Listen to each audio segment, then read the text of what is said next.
They say people don't appreciate what they have until it's gone. But that's only half the truth. The full truth is harsher. People don't respect you until you remove yourself, until your silence replaces your voice, until your absence replaces your effort, until you stop showing up for them and start showing up for yourself. It's not because they're evil, it's because they're human, and human nature doesn't reward what's available. It exploits it. When you're always there, always picking up the phone, always making time, always checking in, they begin to assume you always will be. You don't become respected, you become expected. And expectation is the death of awe. Think about it. The friend who always listens becomes a trash can for complaints. The man who always loves becomes a placeholder. The woman who always gives becomes a utility. The more of yourself you offer without friction, the faster people stop noticing they're taking. Niccolo Machiavelli understood this better than anyone. In The Prince, he warned rulers of one fatal mistake: becoming too familiar. Men in general judge more by the sense of sight than by the sense of touch. Translation: people don't care what you feel, they care what they see, and what they see, they normalize. If they see you begging for approval, they'll never value you. If they see you speaking too much, explaining too much, needing too much, they will forget you are a threat. And once they forget you're a threat, you've lost the game. So why do they only respect you when you're gone? Because when you leave, two things happen. They lose control. You no longer respond, no longer explain, no longer give them power through your reactions. They gain perspective. In the silence, in the void, in the absence, they finally see you. The clarity that proximity never gave them, distance forces them to feel. Respect isn't built in presence. Respect is built in withdrawal. Think of a powerful man, a king, a general, a CEO, a ghost from your past. What makes you obsess over them? It's not what they said, it's what they didn't say. It's not their love, it's their distance. It's the sense that they could return at any moment or vanish forever. Power is felt in uncertainty, not in explanation, not in accessibility, but in the cold precision of silence. This video isn't about being rude. It's not about revenge. It's about respect, the kind that cannot be begged for, the kind that is only built when people learn to fear your absence more than they enjoy your presence. You don't get there by pleasing. You get there by stopping. Stop talking too much. Stop giving too fast. Stop making yourself easy to figure out. You don't need to disappear completely. You need to vanish strategically. A text left unanswered, a call missed on purpose, an invitation declined without explanation. These are not acts of ego. These are acts of recalibration. Because every time you pull back, you reteach the world how to see you. Some people will call it toxic. They'll say you've changed. They'll say you used to be different. Good. You were too soft, too open, too apologetic for your own value. The old you was a welcome mat. This version of you is a locked door, with no key in sight. And that's where respect begins. Machiavelli believed that power is not maintained by being loved, but by being feared, if not respected. He didn't mean tyrannical fear. He meant the fear of loss, of not having access to you, of knowing that your presence is earned, not expected. Because the world doesn't change when you speak louder. The world changes when you stop speaking at all. So if you've ever felt taken for granted, ignored, dismissed, played with, misunderstood, unseen, you were not the problem. Your availability was. In this video, you're going to learn how to weaponize distance, how to disappear without retreating, how to make them regret treating you like an option by becoming something they'll never get close to again without effort. We'll study the laws of withdrawal. We'll break down the psychology of absence. We'll turn coldness into clarity, silence into strategy, and respect into your default setting. So sit back. Don't just watch this video, absorb it. Because by the end of it, You will be a different person. More composed, more powerful, less accessible, more respected. You will stop chasing. You will stop explaining. You will stop showing up for people who never earned it. And when they ask what happened to you, don't answer. Be gone, and let the silence speak. Presence is romanticized. We're told, be available, be present, be consistent. But presence is not respected. Presence is consumed. People don't worship what they see all the time. They get bored of it. They get numb to it. They start to believe it will always be there. And what we believe will always be there, we stop protecting. Machiavelli knew this. He advised princes not to linger among the people too long, not to be too seen, too accessible, too familiar. Because once you're always seen, you become known. And once you're known, you're no longer feared. What is always seen is never sacred. This is why the most powerful people in history never made themselves endlessly available. They appeared when it mattered. They disappeared when it didn't. And in the space between, they became larger than life. Their absence became the canvas where everyone painted meaning. You show up to every event, every message, every conflict, every plea for help. And what happens? You become expected, not appreciated. Not then they look at you and think, they'll always be there. But they won't say thank you. They won't adjust. They won't give back what you give. Why? Because they don't feel you anymore. You've become the emotional wallpaper of their lives. Let's be blunt. If your presence doesn't change the room, your absence must. Go quiet. Go distant. Not forever. Just enough. Enough to create discomfort. Enough to make them notice. When they ask, where did you go? What's wrong? Why the change? You don't explain. You don't apologize. You let the silence do the talking. You let them reflect in the echo of your absence. Because in that echo, something magical happens. They remember your value, not because you reminded them, but because your absence forced them to confront it. This is how you reclaim power without confrontation. You don't fight. You fade. And the fading makes them feel everything they never acknowledged. There's an old saying, when you're always around, they stop looking for you. Let that sink in. You don't become missed by being present. You become missed by disappearing at the right moment. The most dangerous person in the room isn't the loudest.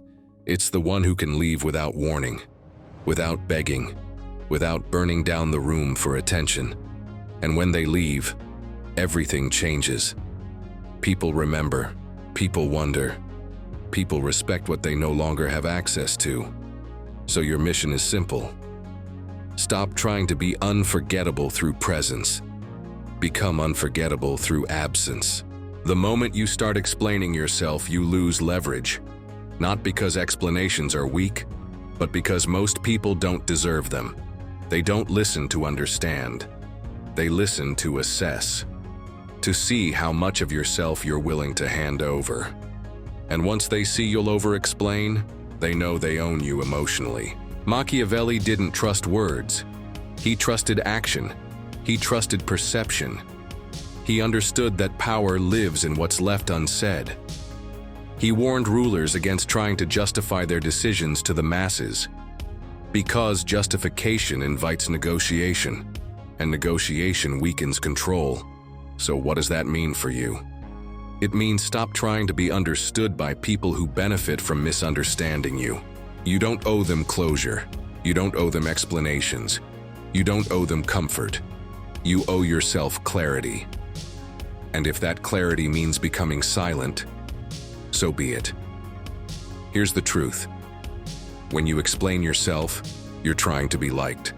When you go silent, you're demanding to be respected. Imagine two people, one constantly posting, talking, updating, defending, justifying. The other, silent, moved on, working, unbothered. Which one keeps the upper hand? The one who disappeared, not in weakness but in precision. Because silence creates tension. Tension creates curiosity. Curiosity creates gravity. Your silence says, I don't need to convince you. I don't fear being misunderstood. I trust my absence more than your comprehension. And that shakes people more than any speech. You ever notice how the people you once chased suddenly treat you differently after you stop responding? They weren't confused. They were comfortable. Your words gave them comfort. Your responses gave them power. Your explanations gave them leverage. But your silence made them confront themselves. And some people can't handle that. So they'll say you're cold, arrogant, disrespectful. Let them. Because those are just synonyms for uncontrollable. Machiavelli believed power should be handled like a blade, sharp, sudden, and clean. Silence is that blade. It cuts through noise, it cuts through manipulation, it cuts through people's need to feel dominant over you. You don't raise your voice, you remove it, and in that quiet, you become unforgettable. In this chapter of your life, you don't argue with critics. You don't explain your absence. You don't justify your growth. You let the results speak. You let your disappearance say what your words used to. And you let their confusion echo in the silence you once filled. That is your new language now. Stillness, discipline, control. Most people are trained to chase attention. They want the eyes, the applause, the constant validation. But what if I told you the real power isn't in being chased while you're present? It's in being hunted once you're gone. People chase what they can't predict, what they don't understand, what they thought was theirs, and suddenly vanished. That's what your absence must become. Not a tantrum, not a retreat, but a calculated disappearance so precise, it creates gravity. Machiavelli understood human psychology better than most therapists today. He knew that humans don't respond to kindness with loyalty. They respond to scarcity with obsession. So when you remove yourself from someone's life, after being there, being consistent, being dependable, and then go completely cold, you become irreplaceable. Not because you were perfect, but because you had the strength to leave the stage while they were still clapping. You don't ghost, you exit, you don't run, you evaporate. Not with bitterness, but with conviction. And as they watch the door swing shut, they finally realize you were never weak, you were just available. This is where the chase begins. They'll revisit your messages, they'll stalk your stories, they'll find excuses to reach out. They'll test the waters with just checking in. Ignore it. That's not connection. That's regret dressed in nostalgia. Let them miss you. Let them sit with the absence. Let them feel the space you once filled. And never, ever let them fill it again without earning their way back. You want revenge? Don't hurt them. Just leave. Not in anger, not in pain, but in power. And when they finally realize you were the one who made the connection matter, they'll chase ghosts. But it will be too late. You see, they didn't fear losing you. They feared losing access to you. Your support, your time, your attention, your validation.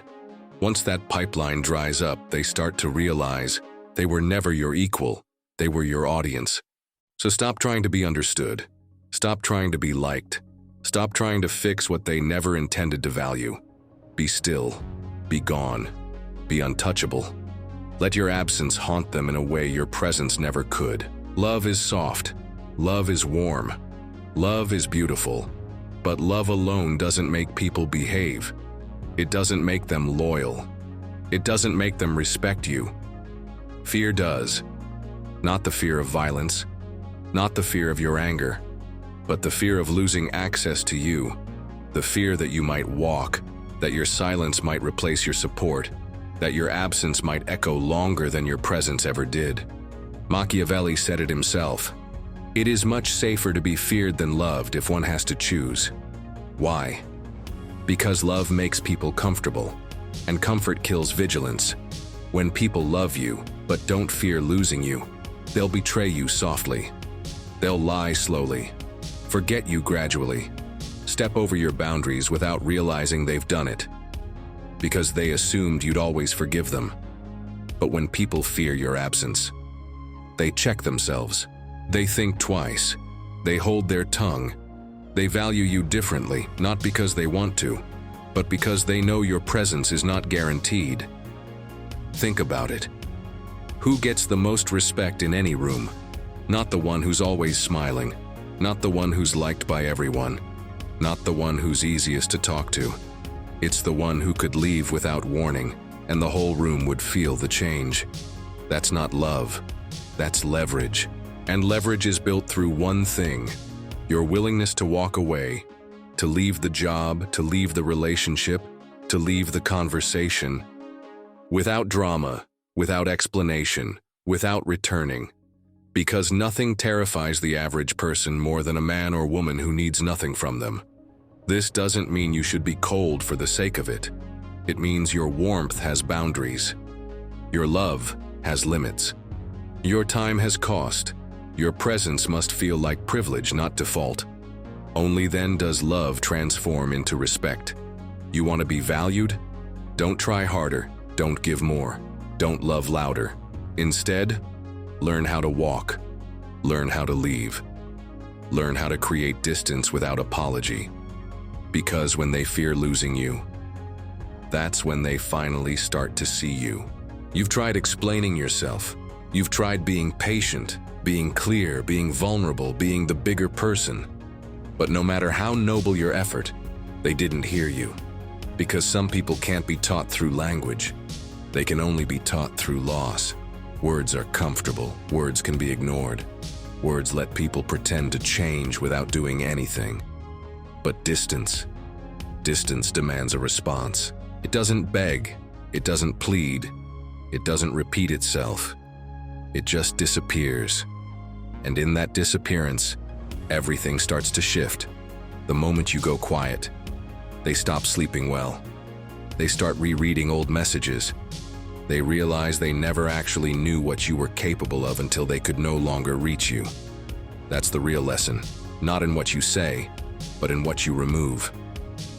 Machiavelli didn't write books to be understood by everyone. He wrote them for those who were ready to rule. So be a ruler in your own life. Rule your presence, rule your silence, rule your energy like it's a resource, not a faucet they get to turn on and off. When they ask, "What happened to you?" don't answer. Let them sit with the silence. Let them feel the absence. Let them choke on the space where your presence used to be. Because if they wouldn't hear you when you spoke, they'll understand you when you're gone. You've been the one who always showed up, who always gave the benefit of the doubt, who always believed in words over actions. But that ends now. This is your new truth. You don't explain. You don't chase. You don't repeat yourself. You leave. You vanish. You reappear in silence, colder, sharper, untouchable. And they will feel it, even if they'll never admit it. Because people don't learn through comfort. They learn through absence, through tension, through distance. You will no longer be background noise. You will be the echo they hear in your silence. If this video spoke to something deep in you, if it reminded you of what you've forgotten you are, then do something most people are too soft to do. Subscribe. Because this isn't self-help. This is war. This is cold philosophy for people done begging. This is the blueprint for becoming unforgettable. So, be gone, be feared, be remembered, and be back for the next one.